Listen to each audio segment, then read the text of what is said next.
Some people wear their greed like a designer perfume. You smell it the moment they walk into the room. That's exactly what happened the Sunday Serena Voss sat across from me at my own dining table. Cut into my best roast lamb, complimented my home with that rehearsed smile of hers, and then, without so much as blinking, told me she needed $500,000 for her wedding. My wedding, apparently. But I'm getting ahead of myself. Let me take you back to where this whole thing started. Because trust me, you're going to want every single detail. Welcome back to Dad's True Revenge. Grab your snacks, get comfortable, and remember, the people in these stories had every chance to behave themselves. They just chose wrong. Drop a comment to let us know where you're watching from, and be sure to subscribe. You're going to love it here. My name is Oscar Stafford, retired, 61 years old. For 32 years, I worked as a fraud investigator for one of the largest financial crime units in the country. I have sat across tables from con artists so polished, so convincing, that their own mothers would have handed over a bank account.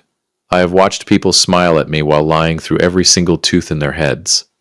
So when my son Blake called me on a Thursday evening, voice cracking with that particular kind of excitement that only belongs to young men who think they've just discovered something the rest of the world missed, I paid attention. "Dad," Blake said, "I met someone. I was in my recliner. The evening news was on. Judith was in the kitchen doing what Judith does, making everything smell incredible and pretending she wasn't eavesdropping." "Met someone," I repeated, turning the TV volume down just enough. "She's different, Dad. She's really, really different." Now I want to pause right here and ask every parent listening, how many times have you heard those exact words? She's different. He's different. No, Dad, you don't understand. This one is different. I said what every wise father says in that moment. Bring her to Sunday lunch. She arrived in a white sundress that probably cost more than my first car. Serena Voss, 31 years old, according to Blake, smooth skin, sharp eyes, a handshake so confident it almost made me like her. Almost. Judith, bless her heart, was already in love. Within 4 minutes of Serena walking through our front door, my wife of 35 years was showing this woman our family photo albums. Photo albums. The ones I'm not even allowed to look at unsupervised. Blake was glowing, standing just slightly behind Serena the entire time, like a man who couldn't believe his own luck.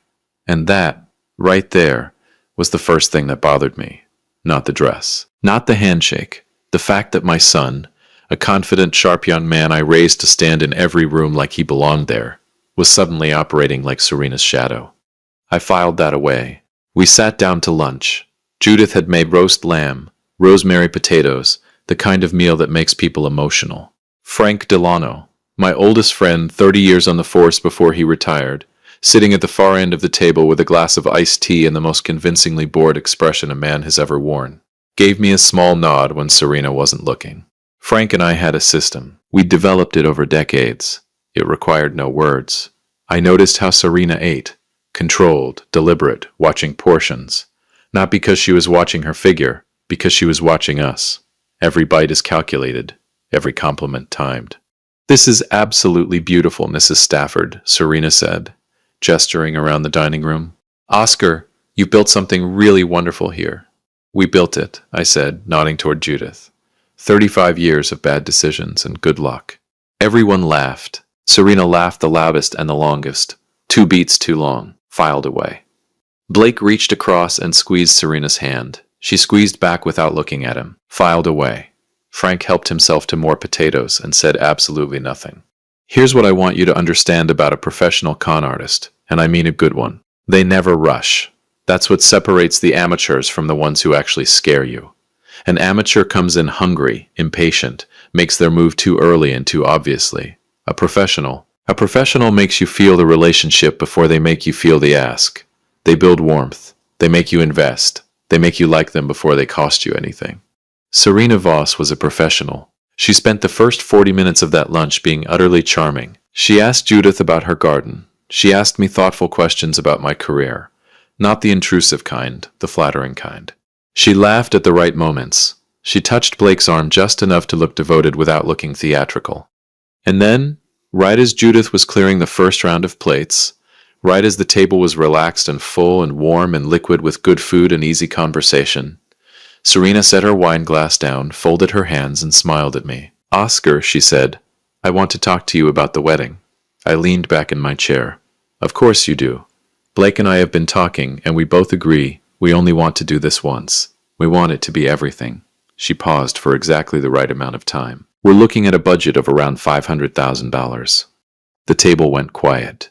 Now, I need you to understand what silence sounds like in a room full of people who all react differently to a bomb. Judith's fork stopped halfway to her mouth. Frank slowly put his iced tea down with the careful precision of a man who has just been told something he already knew. Blake, my Blake, stared at his plate. And then, very slowly, my son looked up, and he looked directly at me. Not at Serena, not his mother. At me. And before I could open my mouth, before I could arrange my face into any particular expression, I felt something slide across the tablecloth. Slow, deliberate, hidden under the casual cover of Blake reaching for the breadbasket. A folded napkin. I picked it up without looking at it, set it in my lap, and I smiled at Serena Voss, the wide, warm, slightly overwhelmed smile of a proud father who has absolutely no idea what's happening. Well, I said. That's quite a number. Serena's smile didn't waver. We want to do it right. Of course, I said. Of course you do. Under the table, I unfolded the napkin with one hand. 4 words, written in Blake's handwriting, pressed hard into the paper the way you write something urgent. Dad, she's a scammer. I want you to imagine for just a moment what it feels like to read those words and have to keep smiling. To sit across from a woman who is still talking. Something about venues, something about a date in the spring, while your son's warning is sitting in your lap and your oldest friend is quietly watching you from the other end of the table, and your wife is asking about flowers. I have been in rooms with dangerous people. I have interviewed fraudsters who stole retirement funds from elderly widows. I have sat across from men who looked me in the eye and lied with a clarity that was almost artistic. But nothing prepared me for the specific particular effort it took to sit at my own dining table, with my son's handwritten note in my lap, and say, Serena, tell me more about yourself. Because here's the thing she didn't know. Here's the thing nobody at that table knew except Frank. I hadn't just invited her to Sunday lunch. I had been waiting for her for 3 weeks. If you've made it this far, do us one quick favor. Subscribe. A lot of people watch without ever doing it, but it costs you nothing and means everything to us. Thank you. Genuinely. That was me. Right there at my own dining table, roast lamb going cold on my plate, Serena Voss still talking about spring venues and floral arrangements, and whether the reception should be indoors or outdoors. And I'm nodding, smiling, asking the occasional question, the perfectly overwhelmed future father-in-law. Meanwhile, inside my head, 32 years of instinct was running at full speed. Let me take you back, because you need to understand what those 3 weeks looked like before that Sunday ever arrived. It started with a phone call.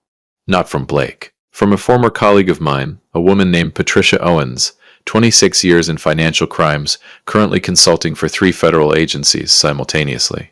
Patricia called me on a Tuesday morning, which was unusual, because Patricia does not make casual phone calls. Patricia communicates the way a surgeon operates, only when necessary, and always with precision. Oscar, she said, does the name Serena Voss mean anything to you? I was in my garage at the time, reorganizing a shelf of tools I had no intention of using. I stopped moving. My son's girlfriend, I said. A pause. Oscar.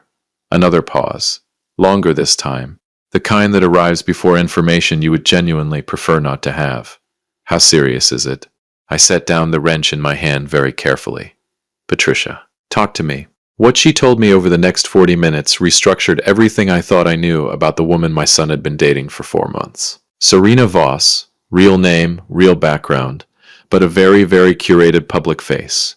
2 years prior, she had been peripherally connected to an investigation in Phoenix, a wealthy family, an engagement, a requested sum of money, $420,000, for a wedding that was planned in extraordinary detail and never held, because 2 weeks before the transfer was finalized, Serena had quietly disappeared.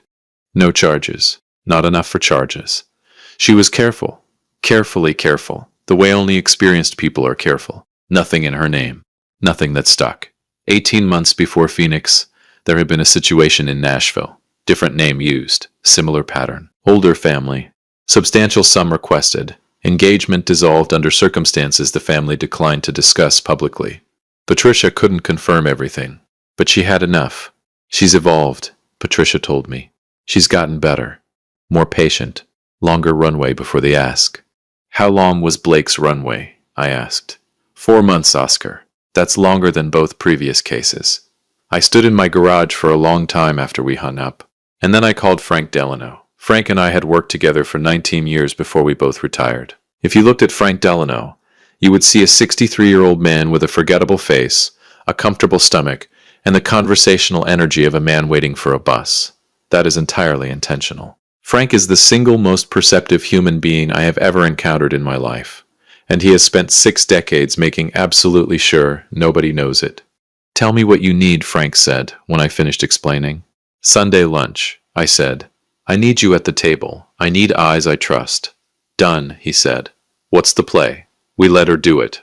I want the full picture before we move. Frank was quiet for a moment. Then, she's going to ask for money. Yes, she is. At the table? She's patient, but she's not infinite. Blake told me 2 days ago he was thinking about proposing. She knows the window. She'll move at lunch. Another pause. Does Blake know? And that, right there, was the question that had been sitting on my chest like a stone for 3 weeks. My son. My 28-year-old son who called me with a cracked voice and said, Dad, I met someone. Who stood behind her in my living room like a man who couldn't believe his luck. Did Blake know? I don't know yet, I told Frank, and I can't ask him without tipping everything. Oscar, Frank's voice was level, careful. If he doesn't know, if he's genuinely in love with this woman, then Sunday lunch is going to be one of the worst days of his life. I know, I said. You ready for that? I looked around my garage for a long moment, at the shelf of tools, at the old photograph on the workbench, Blake at 9 years old holding up a fish he'd caught, grinning like the whole world was a gift. No, I said honestly, but I'll be ready anyway. So, back to the dining table, back to Serena's spring venues and my nodding smile and Frank's iced tea. Under the table, Blake's note was folded in my hand. Dad, she's a scammer, he knew. My son knew. And instead of walking away, instead of confronting her himself, he had done the smartest thing possible. He had gotten to the table, kept his composure, and passed the problem to the one person he trusted most. I felt something shift in my chest. Pride, I think. Quiet, enormous pride. I looked at my son across the table. He was watching Serena with an expression I now recognized completely. Not devotion. Endurance. The careful, controlled expression of a young man performing a role while his stomach is in knots. How long had he known?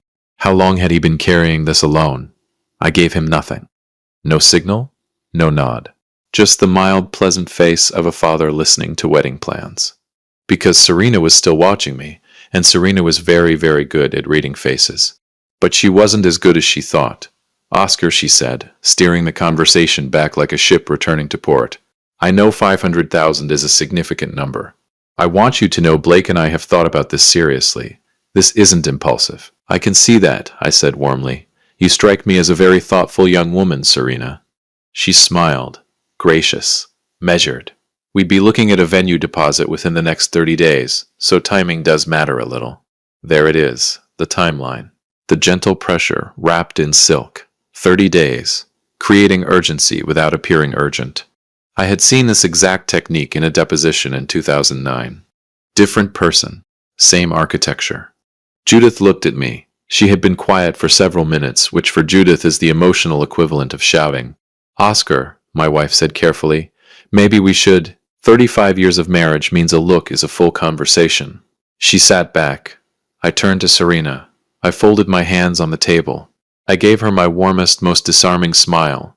The one I had used in approximately 340 interviews over a 32-year career. Serena, I said, before we talk numbers, I'd love to know a little more about your family, your background, where you're from. I tilted my head slightly. Humor an old man. The smile stayed on her face, but something behind her eyes, something very small, very quick shifted. A recalibration, barely visible. But I'd spent 3 decades looking for exactly that. Frank at the far end of the table reached for his iced tea. That was his signal. He'd seen it too. Serena opened her mouth to answer my question, and that's when her phone buzzed on the table. She glanced at it reflexively, and in the half second before she flipped it face down, I saw the name on the screen. Not a contact name. A number. One I recognized. Because 3 days ago, Patricia Owens had run every associated number in Serena's known network and sent me the list. That number was on the list, which meant someone was coordinating with her. Right now. From outside this house. Monitoring the progress of this lunch like a project manager checking in on a deal.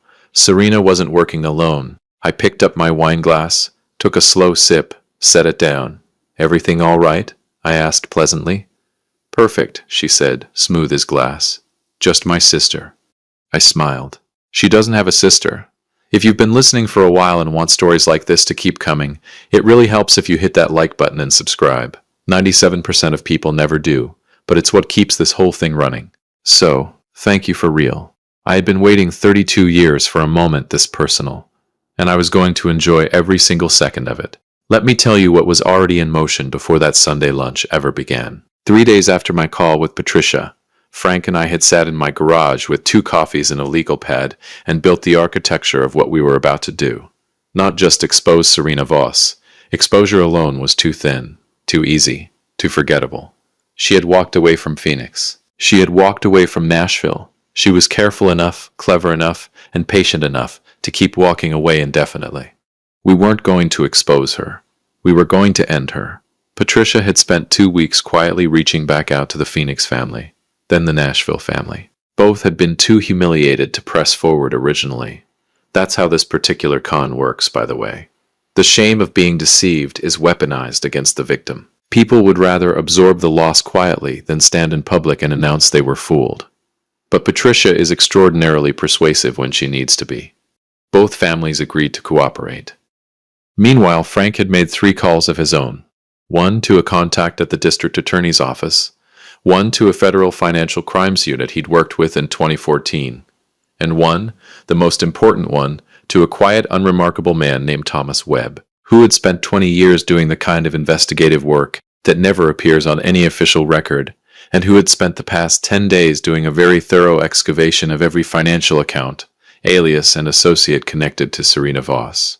Thomas had found the partner, the number on Serena's phone, a man named Garrett Sims, 44 years old, based out of Atlanta, with a history that made Serena's look like a minor footnote. Garrett was the architect. Serena was the instrument. He found the targets, built the profiles, monitored the operations in real time, and managed the money once it moved. They had done this 7 times across 5 states. 7 families. Thomas had the paper trail. All of it. So when Serena told me the buzzing phone was her sister, I smiled the way you smile at someone reading from a script you wrote yourself. "Of course," I said. "Family checking in. I completely understand."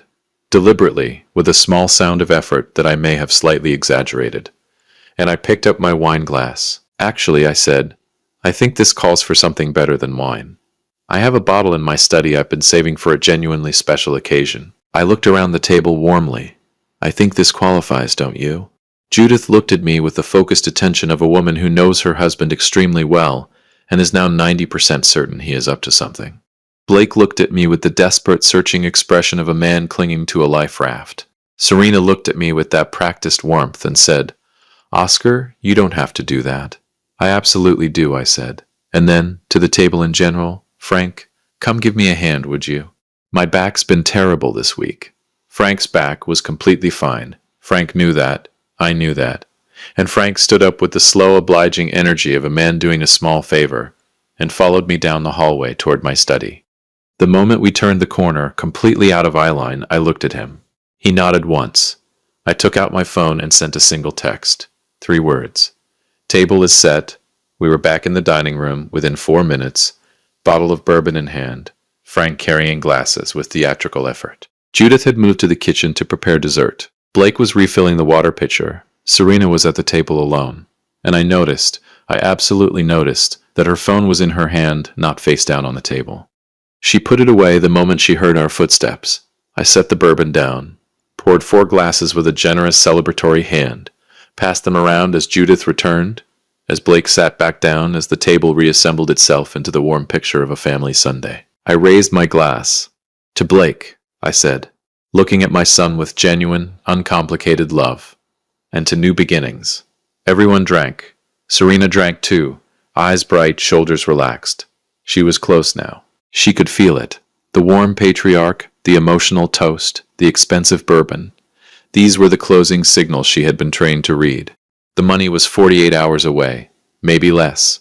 She had no idea that outside my house, parked 2 streets over, was a vehicle containing 2 federal agents, one representative from the district attorney's office, and Thomas Webb with a hard drive containing 7 cases worth of financial documentation. She had no idea that Patricia Owens was at that exact moment on a video call with the Phoenix family and the Nashville family, both of whom had signed formal cooperation agreements 48 hours ago. She had no idea that the number she'd been texting all afternoon, Garrett Sims, her partner, her architect, had been picked up by Atlanta PD at 11:15 that morning on an outstanding warrant that Thomas had very helpfully brought to their attention 6 days ago. Garrett Sims was not on the other end of that phone. He hadn't been since breakfast.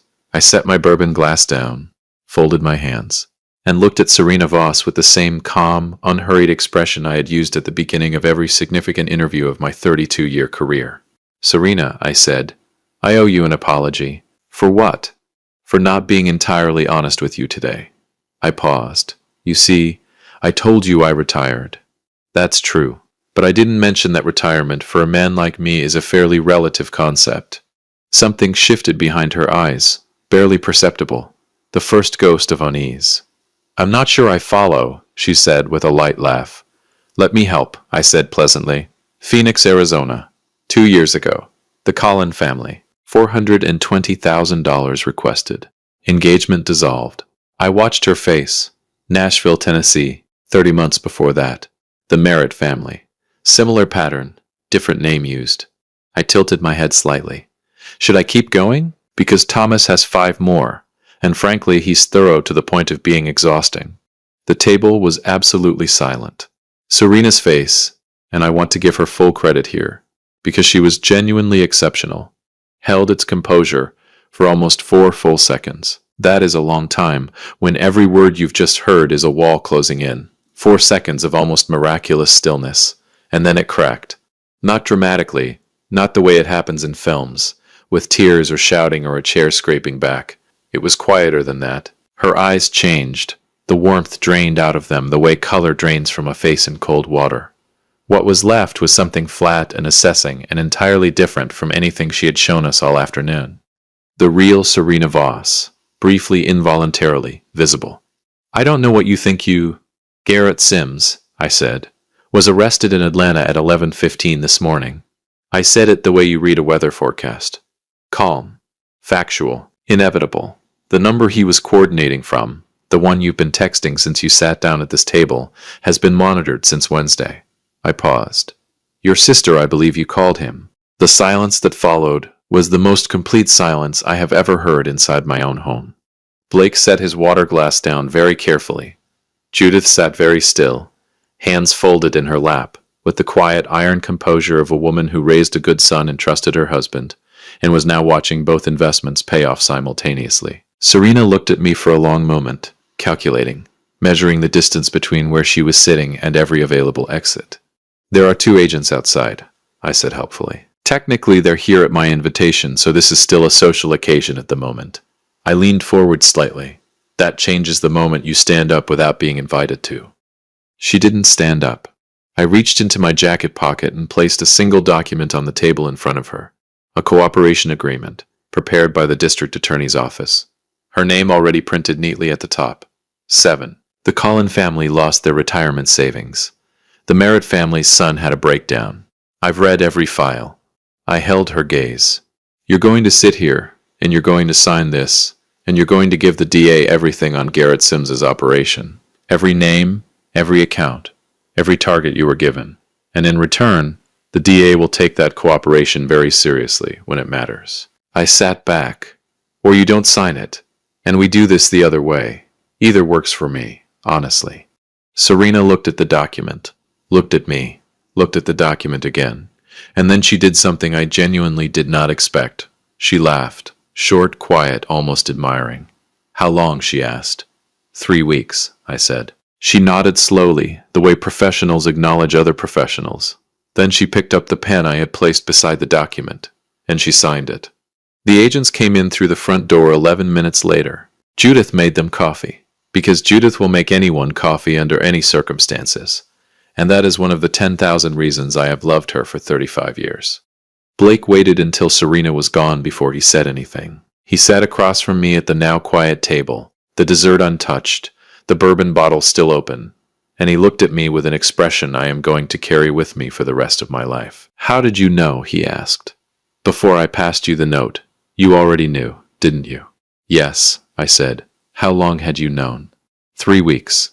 He was quiet for a moment. "You could have told me." "I could have," I agreed. "But then you would have had to perform for 3 weeks instead of one afternoon. And you did beautifully, by the way. Your mother's composure. Definitely not mine." He looked down at the table. When he looked back up, his eyes were red at the edges. Not from sadness, I think. From the specific, exhausting relief of a weight that has finally completely been set down. "I really thought," he started. "I know," I said. "For about 6 weeks, I genuinely—" "I know, son." He nodded, swallowed, pulled himself together with the quiet dignity of a young man I am extraordinarily proud of. Frank, from the corner of the room, raised his bourbon glass. "For what it's worth," Frank said, in the unhurried tone of a man who has been waiting all afternoon to say something. "The lamb was excellent. Someone with sense. They say the best revenge is living well. With respect, the best revenge is 32 years of experience, a friend with an unreadable face, a district attorney's cooperation agreement, and the good sense to invite the right people to Sunday lunch." Serena Voss's testimony brought down a 7-state operation. Garrett Sims received 14 years. 3 additional associates were indicted. The Collin family recovered 60% of their losses through asset seizure. The Merritt family was notified, and I am told the son is doing better. Blake, for his part, took 6 months off dating entirely. Sensible boy, and every Sunday, without exception, Judith still makes the roast lamb. Some traditions, after all, are worth protecting. If you liked this story, join our community by hitting that like button and subscribing for more real, raw, and family-centered stories. And as always, thank you for being a part of this sphere.